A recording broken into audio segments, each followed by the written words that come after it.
vous, D'abord, docteur je vais Sévère? attendre l'enregistrement des autorités sanitaires. Comme médecin, je vais bien sûr... Lequel vous rassure le plus? La nouvelle technique ARN défendue par Moderna et Pfizer? Exactement, ou bien moi le classique à la française? je lirai les publications, je verrai les réactions des Il autorités veut sanitaires. pas Mais si, je me statuer. vaccine.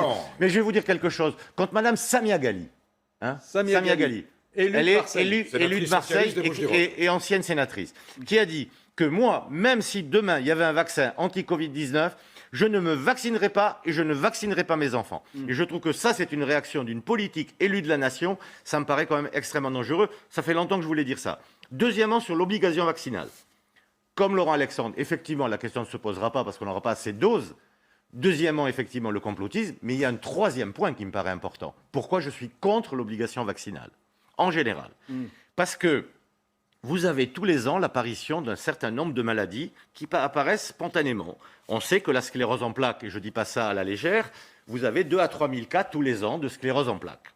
Si vous obligez à vacciner toute la population, il y aura ces cas ou d'autres maladies. Et on dira, tiens, c'est marrant, j'ai été vacciné, tout d'un coup, là, j'ai ces troubles neurologiques. Ça a été le cas avec l'hépatite B. Si vous vous souvenez du scandale de l'hépatite B.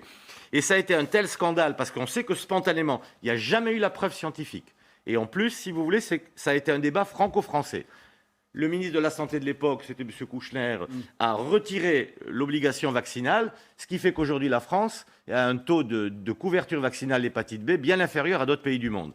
On a eu ça également avec la rougeole et l'autisme, où il y a eu une fausse publication de M. Wakefield dans Lancet. Ils ont mis 12 ans à le retirer pour dire que le vaccin de la rougeole entraînait l'autisme chez l'enfant. Et qu'est-ce qui s'est passé? C'est qu'il y a eu une baisse de la pression vaccinale, les gens ont eu peur de se faire vacciner et qu'on a eu une augmentation et des morts liées à la rougeole. Donc il faut être extrêmement prudent, il faut convaincre les gens avec des arguments scientifiques, ça ira doucement, mais attention à l'obligation parce que tout ce qui apparaîtra, ça sera la faute du vaccin et ça va renforcer les complotistes.